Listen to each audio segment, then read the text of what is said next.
So then my follow-up question is, what is your dream $500 prize money spending going to be on? Is it a human-sized hamster ball?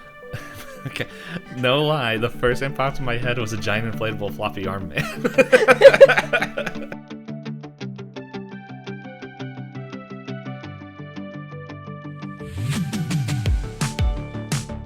Hey everyone, welcome to another episode of Pointless Discourse with myself, Hoppocalypse, and Itisdpayne. Hello. I have something to ask you. Okay. Do you know that Waddles was inspired by Alex's twin sister?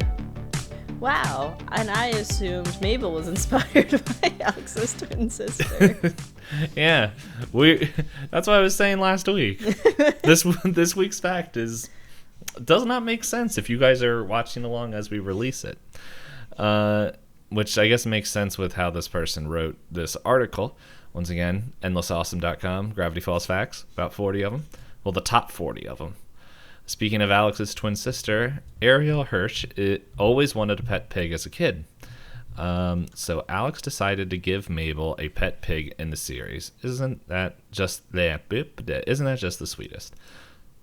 So it makes it sound like...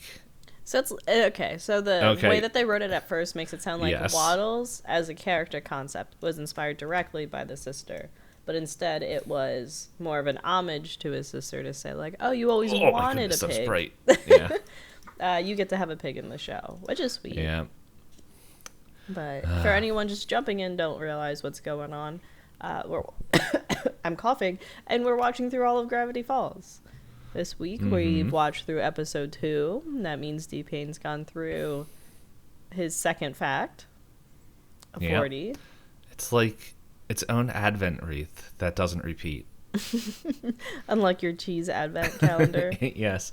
I also realize if I turn my head the right way with the glow, I can look like one of those Phantom of the Opera players, just like, I am deformed. It's like I have a white mask because... You not the darn sunlight. Yeah, it's actually behaving for me right now with the shades closed, so I can't complain.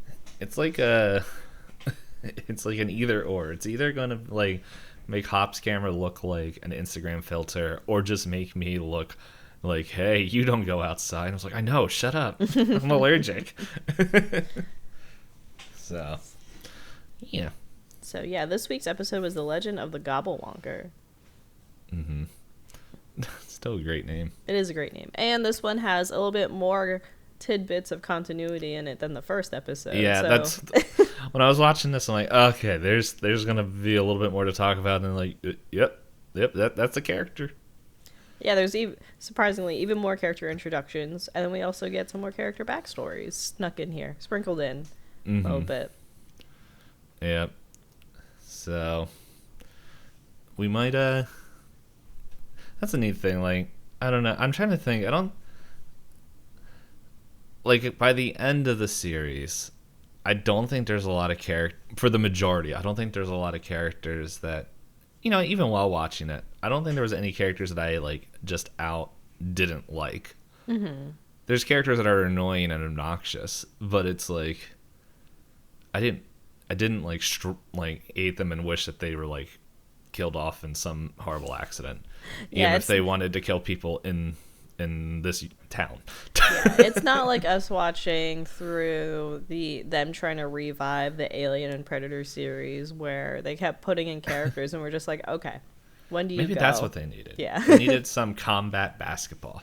Mm-hmm. That's a bad choice because that one was actually enjoyable in its own stupid way. I had moments. And mostly funny moments and one good practical effects scene. I honestly think we only rated that as high as it did mainly because of how we watched it. Mm-hmm. Not that it was... and the thing is, it sounded like I got, A+ all the way. It was, average. It was better than other installments in the series. Yep. Literally the one right before it. But anyway, we're not here to talk about that. If you want to talk about that, well... cool, but you can listen to our conversation about that on whatever we called it. Alien, I don't know what I named it. Is that the one, How to Smooch an Alien? How to Seduce an Alien? You know what, I can I can open it up. I had to. Oh my goodness, that was bright. It would be as soon as Anchor wants to load. How to seduce a xenomorph. How to seduce a xenomorph. I was close. Yeah. Oh, that means I get to come up with fun titles again. I also got to upload the Die Hard episode. So, but yeah. I'm trying to think if there's any fun facts that would be... Well, we already shared fun facts. It would normally be like banter for like 80 minutes, and then we're like, oh, yeah, I guess we should record and like talk in like 5 minutes about the... That's not true. I mean, we talked pretty recently. Yeah, but that wasn't recorded. All I did was recently complain about A Plague Tale. Oh, no, I mean, but like even between recordings, it's only been a couple days since we've talked. Yeah. That's the hard part when we record on a Wednesday and then a Sunday. I was like, what is today? I was at church. Yeah.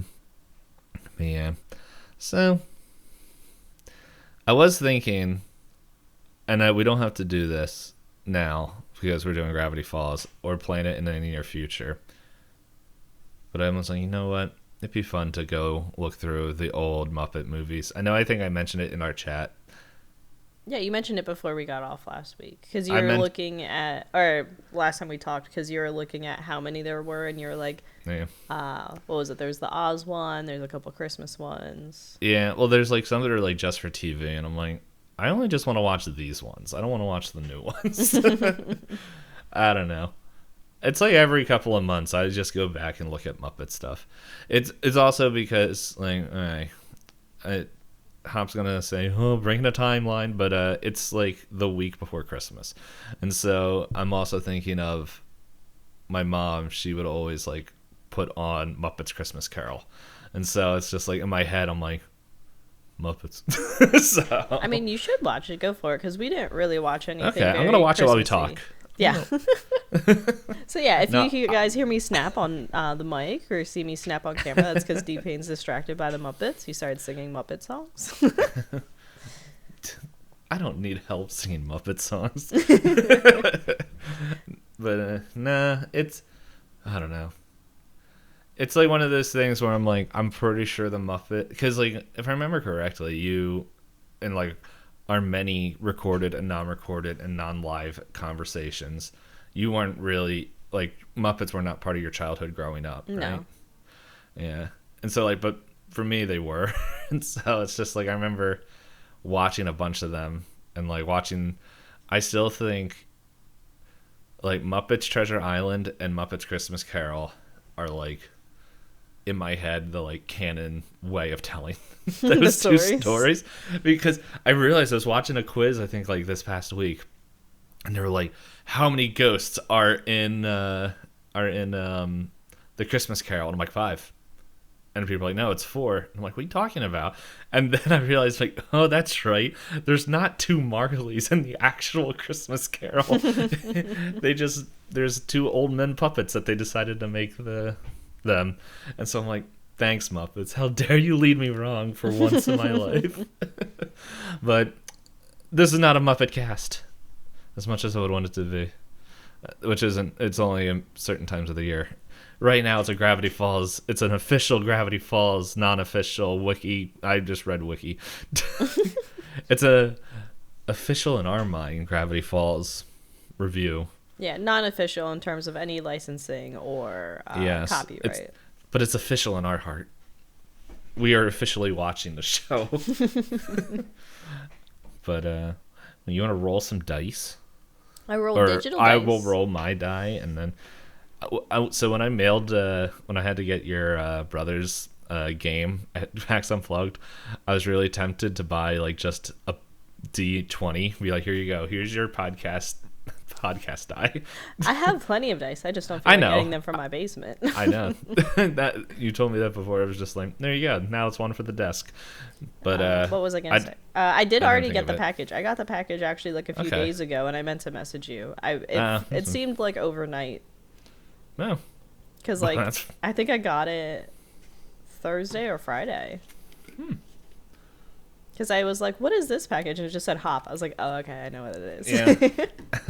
I saw, and it was like, there's like contact 1, Hop, contact 2, my full name. And I'm like, So, yeah, here I will roll this die. Yeah, my digital dice rolled pretty well. So how did you do? I rolled kind of decent as well. 15. 16. This is the second one off. They really want me to talk about Gravity Falls now that I have a voice again. To be fair, you are the one that introduced it to me, so.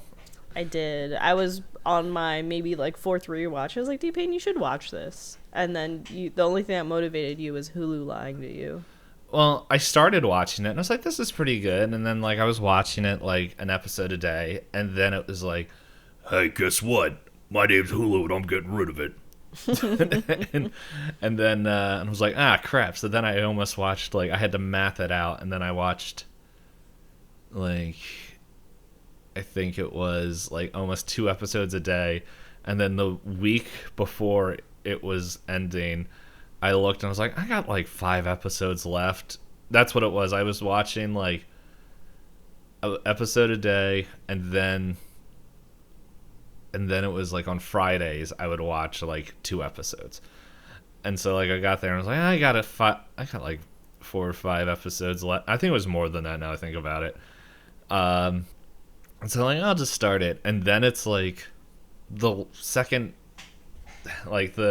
second half of the last season is very much like boom, boom, boom, boom, boom, and then the last couple episodes are like boom, boom. and so it was just like, well, I can't stop now. And then I think it was like 5 o'clock in the morning when I finished the Gravity Falls, and I don't remember what we had to record that day, but I was like, I'm tired because I finished Gravity Falls like 3 hours ago. So, but yeah, the show ramps up really well. Like you said, it's like a cozy ride, and you're getting slowly introduced to the world, and then the final arcs of it, you're like, oh. So I'm happy. Yeah. I forget if I watched it while it was airing on TV. I think I might have been. So me and my friends were like, we have to wait a week. What's gonna happen?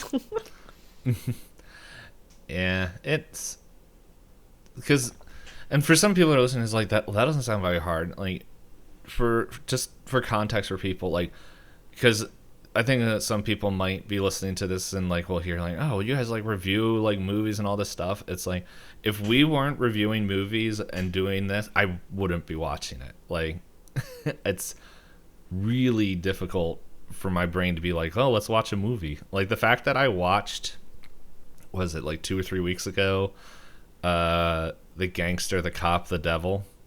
On your own time. Without like anything. It was like, oh. And that was all because something else lied to me about what that whole story was about.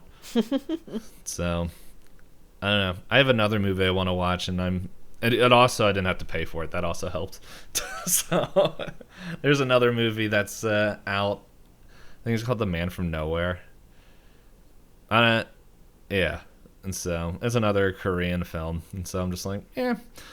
It's been on, it was interesting in a while, and this one actually seems this is what the storyline is, but we'll find out. I don't got work this week. Or next week. But we're not here to talk about things we're not talking about. We're here to talk about Gravity Falls episode 2. So I like how this is the second time you've done that. You've gone, oh wait, we're not talking about that. Back to Gravity Falls. Oh, we're not talking about that. We're talking about Gravity Falls. I'm pretty sure it was in like a 5-minute increment. Here, let's just make another thing. So, Chainsaw... I haven't watched Chainsaw Man. I tried reading it, didn't like it, but Hop, what do you think about, or what is happening in episode 2? Not Star Wars, Gravity Falls. There we go. How'd you end up at Star Wars? Because they call it episode 2, Star Wars episode 2. Oh, how'd you end up there from Chainsaw Man?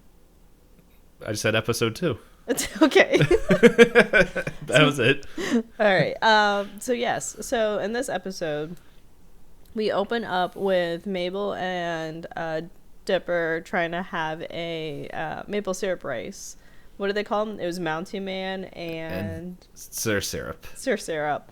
To which Mabel cheats a little bit. She cheats a little bit. She smacks the bottle and ends up winning, and then coughs up a bunch. But during this, Dipper opens up a newspaper, and in there is our first little continuity thing, if people caught that. And it's a little Gideon advertisement on the back of his newspaper that he's reading. I don't know if you saw that. It's like, I don't remember, because like I think I watched it yesterday morning. Okay, yeah. And like in the beginning, like my computer was fussing, so I missed like the first couple like bits. Like I was watching it, but then yeah. So I think I missed that. Yeah, so he opens it, and on the back it has the newspaper, and it has little Gideon on the back, which is a character we'll meet later. And while he's flipping through this newspaper, he ends up finding that there's some kind of photo contest. Well, first he finds out there's a human-sized hamster ball for sale, to which Mabel's like, I want that. And then they find out there's a photo contest where I believe it's $1,000, and they go, oh, we'll go halfsies. And Mabel starts imagining her life with a giant hamster ball when they get the picture of everything. Whoa. And in her hamster ball dream, there's two characters in there that we'll meet later. Did you recognize them? Which one? Sorry, I was reading. She has her hamster ball imagination dream. There's two guys in there that come up I later. noticed them, but I'm like, oh, I know they're from something, but I can't remember. They're her dream guys. That's how I'll put it. Okay. They come in really late, like really later on in the series, like towards the end almost. Yeah. Yeah, so I was just like, wait a second. I know this was the second time watching this episode, but it's like, you guys, vaguely familiar. But yeah, so there in there is a little drop-off hint. And then while they say like, oh, did we get any pictures of those gnomes or anything like that, Mabel admits to having some of their beard hair, and Dipper's like, why do you have this? So then they why not? Grunkle Stan comes in and says that they're gonna have a family day, and they have a flashback to Family Day where they're painting they're making counterfeit money, but he's having Mabel and Dipper actually hand paint all of the money, and Grunkle Stan says that they made Benjamin Franklin look like a woman. And that comes up later in the series as well. I just saw that in the series continuity thing on the wiki, and I was like, oh, I forgot about that. Yeah, I'm thinking, I'm like looking it up now. Oh, now you're going down the rabbit hole trying to figure out all the connections. I have Hulu opened up. I have grabbed the episode opened up on my other thing here to be like, okay, well, I want to. It's the calculator related. No. The Ben Franklin looking like a woman. Oh. I don't know. I saw that on there, and I remember him saying that, but now I'm like, when did that happen? If it wasn't for the wiki, I wouldn't have caught it either. The calculator thing, yeah, I'll get there in a minute. So yeah. Grunkle Stan talks about how they're going to have a different kind of family day, and they're going to go fishing, because apparently the whole town goes fishing this day. And when the town goes out to go fishing, you end up kind of seeing Wendy's family. You have the background character that says, get him, in like multiple episodes. You also meet the diner lady, right? She's out fishing. Yeah. And then there's a lot of other like random families in the background that I don't think end up being recurring characters. But yeah, so by the lake, then you have Old Man McGucket, who's screaming about having seen the name of the episode, the Gobblewonker, and his son, who runs the lake and is like a park ranger, is like, sorry, Dad, no, and like sprays him with water. Tells him to leave. Like a cat. Yeah. That's what on the episode right now. But yeah, so then you mentioned the calculator. In the background of that exact scene with Old Man McGucket screaming, Blendin Blandin is in the back. Yeah, I'm trying to find it. Like, I didn't remember her pulling out a calculator, so I'm just like, I purposely was looking for him too, because I'm like, oh, okay, and then it's in that scene where his son is yelling at his dad. Blendin Blandin's in the background. I went back and looked for it. Yeah, that scene is playing through right now. So, but yeah, we can continue, and I'll just pause it when we're done. Okay. When I get there. So yeah, so with the legend of this creature, Dipper gets the idea of like, oh, let's go after that if it's like something for us to. One second, did you mention we meet the cops too? Because they're Oh, the cops are there, yeah. Yeah. But I thought they kind of come up during the boat scene. So they come up. No, they're right there in the beginning. They're like, it looks like we have a case of a crazy old man or whatever. And they're just like, I forgot huh. that. Yeah. I would have forgotten it if I didn't just see it. Yeah, the cops are also recurring characters. Let me double check through this wiki. Oh yeah. So, Did you see the scene? No, I was just gonna say, like, cause you mentioned earlier that Mabel was like, oh yeah, I want a giant hamster ball, and like her memory, like, yeah, she sees her 2 dream boys, but it's like I still like the opening of that scene where she's like standing at a hamster and a ball, and she's like, not so proud now, are you? And just starts running around. Very Mabel of her. But yeah, and then let me think. Yeah, so they find out that it's potentially at Scuttlebutt Island, so they decide to ditch Stan, to which I think it's also notable that Stan's boat that he brought out for fishing is named the Stan of War, which I think is the name, they say is the name of the boat for characters we haven't met yet, related to Stan, specifically. Let's see. Oh yeah, and then Dipper in his plans describes that every time someone tries to take pictures of, supernatural stuff, i.e. Bigfoot, what always goes wrong? They're always out of film. So he says he brought 17 disposable cameras, to which Seuss and Mabel start an entire bit where they just start ruining all the cameras. A good third of them. A good third. Where Dipper's like, stop throwing out the cameras. And Seuss is like, oh, I thought you said throw them out. I already threw out 2. And then Dipper, mad at it, like smashes one on the ground. And he's down another one. I just saw him. I accidentally passed it. And then I was like, oh, hey, there he is. Right there. I see him. When he smacks the sandwich out of that dude's hand. He's like, oh.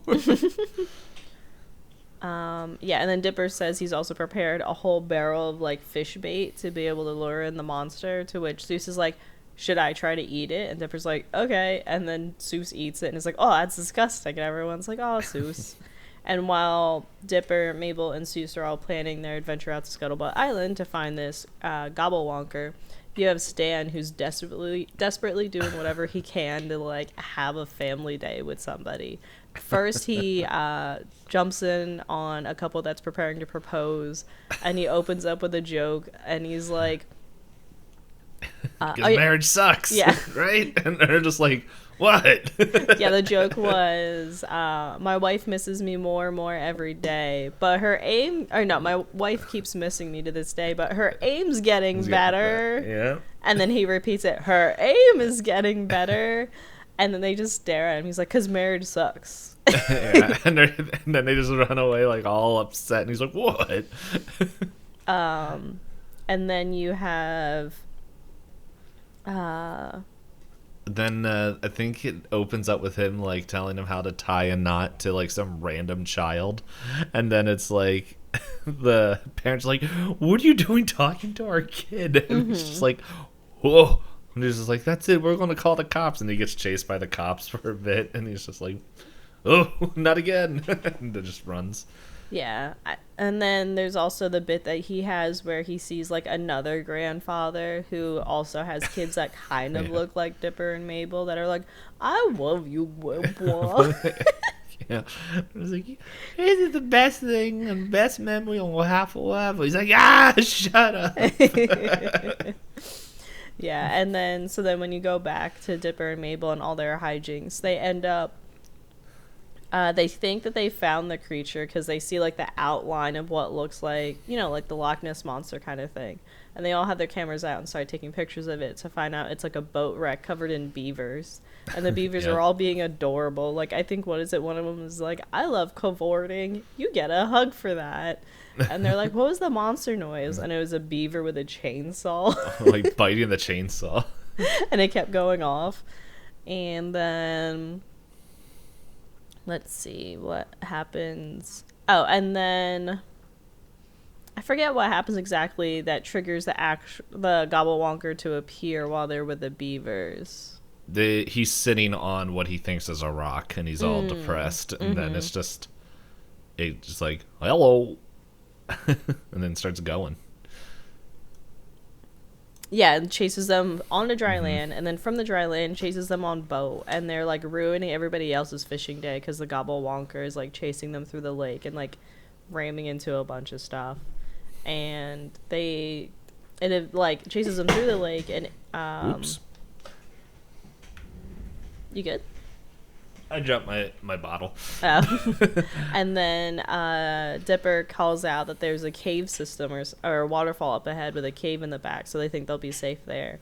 So then they drive the boat through there, and they crash land inside of the cave, and they find out it's stuck. So then Dipper excitedly is like, oh, I can get pictures of it. It's fine. We're going to get the money. And while it's stuck in the cave, it's trying to get out, and like a rock or a log falls on it and starts to spark. And Dipper is brave enough to jump out on the fin and knock on it and realize it's metal, climbs to the top, opens the hatch to find Old Man McGucket sitting there. Mm-hmm. And Dipper's like, why did you do this? And he's like, well, you see, I wasn't getting enough attention from my son. Well, I think he's like from anybody. Yeah, from anybody. Son. I did it for attention. And they're like, oh yeah, and they're like, I don't understand. What? And he's like, well, you see, I made a brainwave neurometer and learned how to drive stick with my beard. And they're like, no. That's not what I was asking about. And then he says, like, yeah, he's been neglected by his son specifically, and since his son, like, works at the lake, he thought if he made a big lake monster, then his son would finally pay attention to him. And then he goes through and has a little slideshow of all the other machines he's built in terms of revenge. Yeah. He's like a cool guy. Yeah, cool's a word for it. Because he has the pterodactyl, right? He has the Shamebot 8000 that destroyed a town. And I forgot what the third... He had a third one, right? Oh, and he's working on his death ray actively. Yeah, I'm trying to see if... on his character profile, if he has like the specific robots. Yeah, but it's like pretty much like chronological, so it's like, okay, well, I gotta scroll down to the bottom. There we go. Here it is. Let's see. Because son embarrassed him, never wants to spend time with him anymore. He tells the twins that he made a homicidal pterodactyl robot when his wife left him, an 80-ton Shamebot when his friend Ernie didn't come to his retirement party, and then he went back into his robot to continue to work on his death ray. Yes, he is a very smart man who is very lonely and a bit fried. A bit fried. And I think in the series continuity, it also brings up that the newspaper that reported on his homicidal pterodactyltron is the Gravity Falls Gossiper, which apparently comes up later, specifically in name. Oh, okay. And then after this, Dipper and Mabel get the life lesson of, oh, I guess we shouldn't just ditch our great uncle because they might turn out like Old Man McGucket. So in their like now mostly destroyed boat, they head out to Stan, who's basically, given up on the day. And they use their last roll of film to be able to take pictures of them and have a family day with Stan. To which a lot of the pictures start out as like, oh, they're fishing, oh, they're being goofy, to them stealing fish from that family with like the picturesque grandfather and like baby versions of Dipper and Mabel, and then them getting chased by cops because I forgot to mention Grunkle Stan says that he had a great day, except he has an ankle monitor now. Yeah. Which, it's like, wait, you can't leave the lake now? But yeah, it's a very cute episode, and if I go down to the trivia, it's like you said, yeah. This is the first appearance of Old Man McGucket, Sheriff Blubbs, and Deputy Durland. I thought this was also the first appearance of Wendy's dad and brothers. Yeah, but it's like... I guess they're not formally introduced. Yeah.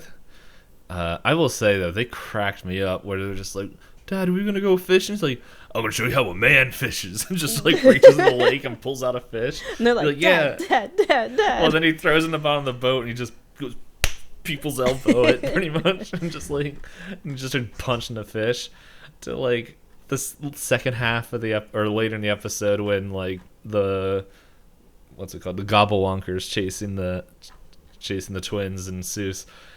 And they break their boat, and all the fish they caught are laying on their head. And he's like, "Run, sons! The fish are fighting back!" And he's like, "No!" Just running away. No, yeah, it's a pretty fun episode. Mm-hmm. And I think I mentioned the main continuity things in them kind of as they popped up. Mm-hmm. Yeah, it's there's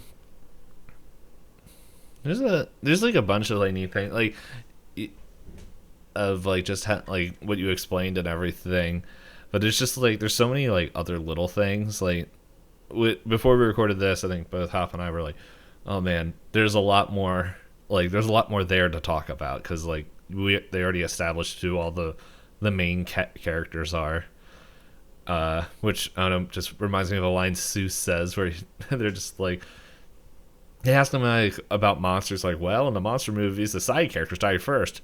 I'm not a side character, am I? And he, like, and then freaks he out a little panics. bit. He's like, you guys ever think about that? Like, you ever think about that? And they're like, Seuss. I also like when Dipper, he goes and like he has his dream sequence of how he looks like Indiana Jones, and he's got the 5 o'clock shadow as a 12-year-old, and he's being interviewed by Chuck or Carl or whatever his name is. Mm-hmm. He's like, well, let me tell you, and goes through there, and then the memory is invaded by Mabel in her human-sized hamster ball, but she's like been in there for like months or days, and she's like got stink lines. She's like, why don't you ever want to interview me, Chuck? And just like chases everyone away, and they're all like, yeah. But the funny thing about that interview too is Dipper, and even in his imagination, is like, yeah, I ditched my stinky old Grunkle Stan on a stupid fishing day to discover the greatest discovery to man. Yeah, well, they didn't have the life lesson yet. Yeah, this is true. Yeah, so it's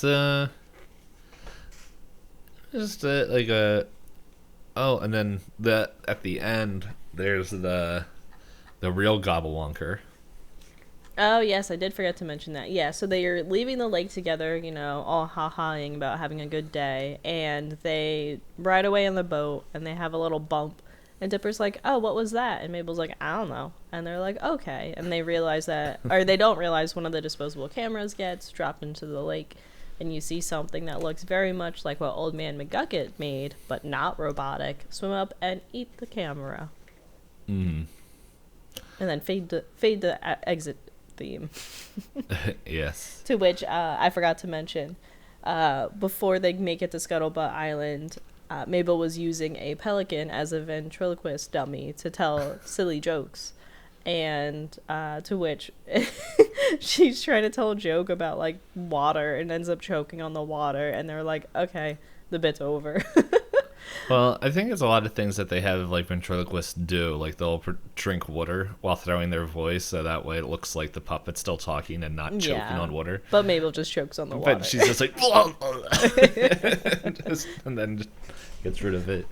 And then the outro is more silly jokes. Mm-hmm.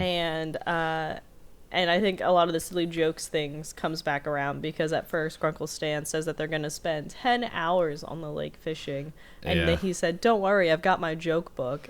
And it was like silly uncle approved, I think, on the cover. And they were like, no. 1001 jokes or something like that. I'll see if I can find it in the article what its name was. I have something pretty similar here at my desk that I used to use when I was streaming, but I let people... I remember that. Yes. My very, or what is it called? The biggest, best, silliest, dumbest joke book ever. Some of these are way too long to really tell. Like, that one's a whole paragraph of a story. So here you go. This is about the quality of the jokes that were in the show. What do you get when you cross an orchestra with a bunch of monkeys? A chimphony. Well, guys, that's the end of the podcast. I hope you had a grand old time. I think I made the same joke when you had to say those when people activated it. Every time, yes. Hey, guys. It's the end of the stream. doesn't really matter because I'm getting my butt kicked anyway in TFT. This is published in 2005. Okay. Oh my goodness, it's out of date. There you go. Ask your niece for that. An updated joke book. An updated joke book, yeah. The big way that I can tell it's out of date, it has like sections in here for comedians, and it doesn't like. It talks about Adam Sandler before he lost his mind in all his own original movies. Well, everyone has their own thing. Everyone has their own journey. I will, something else that I think isn't, I guess, more of the character of, like, it shows the character of the character I'm going to mention, is just how chill Seuss is about getting his boat wrecked. He's just like I understand he was like there while the Gobblewonker was like chasing him and everything, but he's still like just super chill about it. Like at the end, it's very whatever. Yeah. He's like, You think he'd be more upset given, it can't be cheap to repair the boat or get a new boat or anything along those lines, but he's just like, it happened. Yeah. Well, like his boat looks like he fixed it already. Like it was a fixer-upper. Mm-hmm. So, yeah, it's the SS Cool Dude. That's what it was called. That's a very Seuss name for a boat. Mm-hmm. Yeah, I'm trying to think if there's any other like fun little bits and pieces in there that were fun, because like you did go through the storyline pretty quick, but this one did have like a bunch of different stuff. Like as you mentioned, it had like get him, which is a recurring character. Yeah. Yeah, and then I don't know. I did find it funny how they just treated McGucket. Is that his name? Yeah, Old Man McGucket. Yeah, how they were just like spraying with water. Just, I can't imagine doing that to my own dad. Like. It's like, you're being nuts. I know you are my boss, but get out of my area. So, but I also did enjoy the beginning, like after he's like, okay, and he's like, he's like, yeah, we're gonna have a family day. Now put on these blindfolds as I go take you and get my car. And then Dipper's just like, okay, wait, what? And then cuts the theme song, and then cuts after the theme song. They're in the car, blindfolded, and Dipper is just like, Grunkle Stan, are you sure that you don't have a blindfold on? He just responds like, no, but with these cataracts, might as well be, and then just proceeds to drive off the road and then just land, and like I think it just cuts to the forest or to the. I think at one point he goes like, "Oh, is that a woodpecker up ahead?" and runs through a fence. Like, yeah, does not make any sense at all. But they made it to the lake eventually. Mm-hmm. So, yeah, that was fun. I'm trying to remember if there's any other fun like fishing moments. I don't even think of like it's because a lot of it is like them running away from the Gobblewonker. Looking at his other inventions, this one was pretty tame. Yeah, this one didn't actively attack anybody. There were no deaths recorded to the Gobblewonker. Yeah, otherwise I'm pretty sure they would have made a bigger issue of it. I did that. The beavers were great. Yes, they're very cute. They loved getting in the way of things unintentionally. I like as the mist like just disappears and they're all just like Zap! And just slapping their tails all over the boat. I'm trying to see if they have a link for the beavers. I don't see. Like if they had their own wiki. Yeah. I didn't see them in like. Yeah, it doesn't look like it. Yeah, and then like they. Yeah, and then they're thrown into the boat and everything. One of them is just stuck on Seuss's face for like I don't know, almost the rest of the episode.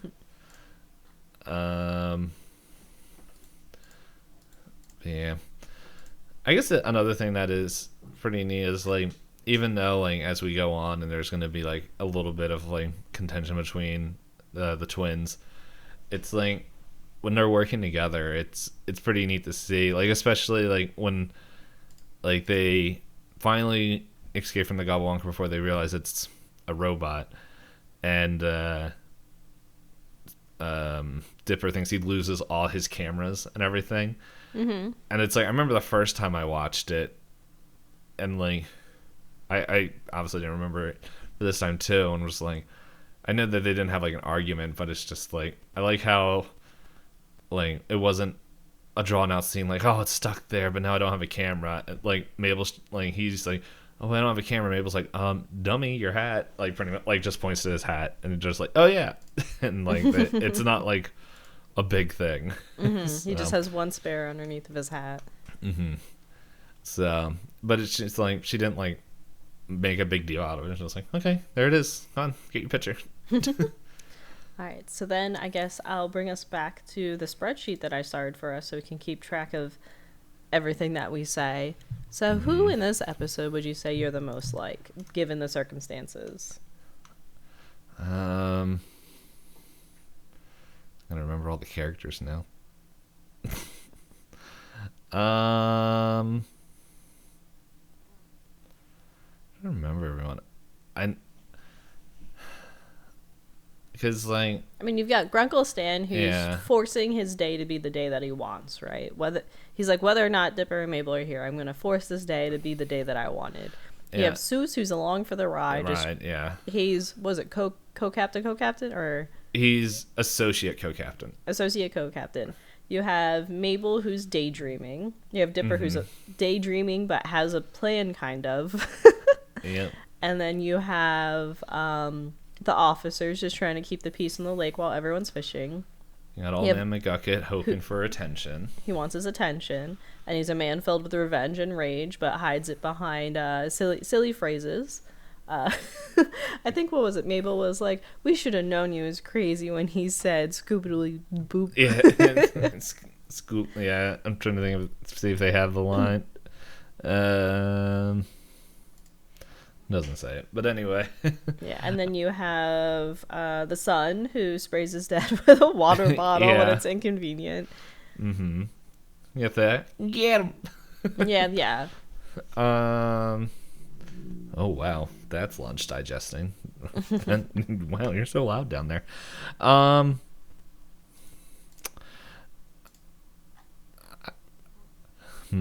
would probably the Beavers.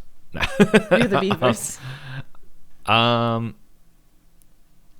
think I would probably be like sorry, because I had the list up and like in my head I was about to say the character, and then I read what yours was last time, and I'm like, wait, Wendy's not even in this.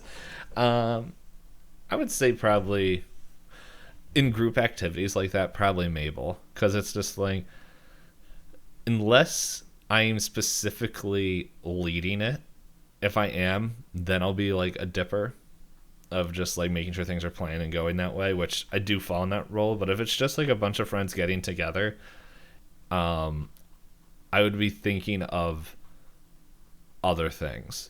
Like, I can't help it. Like, I will be sitting there thinking about like either storyline stuff for the D&D, or just stream things, or just like other projects I'm working on.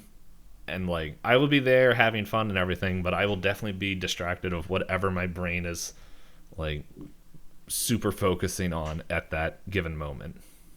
So I would probably say Mabel for this one. So then my follow-up question is, what is your dream $500 prize money spending going to be on? Is it a human-sized hamster ball?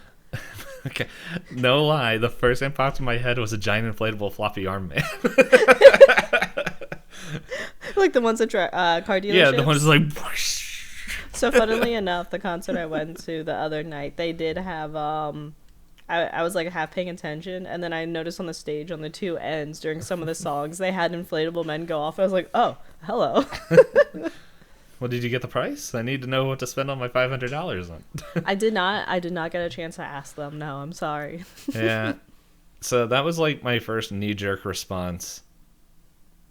But I don't. Well, to be fair, it's a knee-jerk response for Mabel to get that, because she just sees a picture of it and just like, yep. Assumes that it's perfect. It's everything she's ever wanted. I didn't see a picture for that. In reality, it'd probably just be spent on food. But no, that's the boring answer. We don't need the real answer. It's food or some. I don't know. $500 is like, that's a lot and not a lot at the same time, depending on what you're going after. Depending on your hobby, yeah. But I imagine you have the inflatable tube man like set up behind you, so if someone like crit rolls or crit fails in D&D, he goes woo. Yeah, just like real quick, woo. Set it up so it's like right where my mic is. All right, and then who's your favorite of the episode? It's a tie between the Beavers and McDucket, but I don't think the Beavers. I'm gonna say McDucket because whatever his name is, McGucket, old man McGucket. Because the Beavers were great, but I think that greatness is just in one episode. They're just very cute and very fun. I wish we had catchphrases for Old Man McGucket. Oh, there's quotes. Come quick before it scrap doodles away. I think that's what Mabel calls out that he says. Yeah. And a lot of these look like they're from other episodes. You can run, but I like this one. It's just, I think it's the fourth one. As he yelling to a kid, "You can run, but I'll still be in your nightmares." That's in the one where they find where he lives, right? I can't remember. We'll get to it when we get to it, but it's it's like I'm like looking at sightings. He's in almost every episode. He's not in the first. Let's see, 2, 3. He's not in the fifth. I forgot about his raccoon wife, but that comes up later. Yeah. He's almost in every episode. He's in like 3/4 of the episodes. Nice. He's a very fun character. It's like, it's a very fun character, but then it's like also a very sad character. Oh yeah, so there's the other things he says this episode are all donkey spittle and all banjo polish.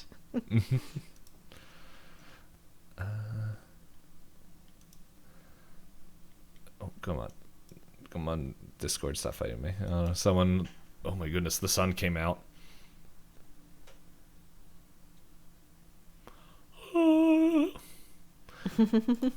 Very bright sun. All right, so ooh, my eyes look glowing. The combination of the monitor screens and the sunlight.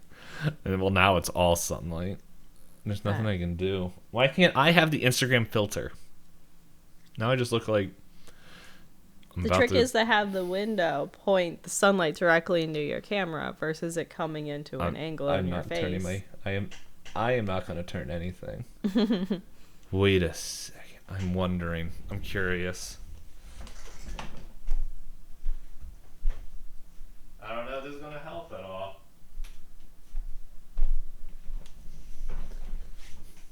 That helped a little bit. A little bit. I opened up all my cabinet doors. To try and block some of the sunlight. Well, I looked at it, and the sun's hitting my cabinet doors right there, and I'm like, I wonder. So, also now I can see a little bit, so. That's nice. So it's not just right in your eyes. Yeah. So how about you? What is your favorite character? Favorite first? Okay. Oh, sorry. Yeah, I misread it. Who are you? What character do you feel that you connect to on a spiritual level? On a spiritual level? I don't know. It could be physical level or mental level, or it'd be hard. It'd be hard physical given that they're 2D and I'm 3D. So every time I think of a 3D person going into a 2D space, I think of Wrinkle of Time. I've never really read Wrinkle in Time. I know that was a really big young adult book, right? Mm-hmm. It was on. I'm watching the sun recede on my wall. I'm like, really? As I open up, whatever.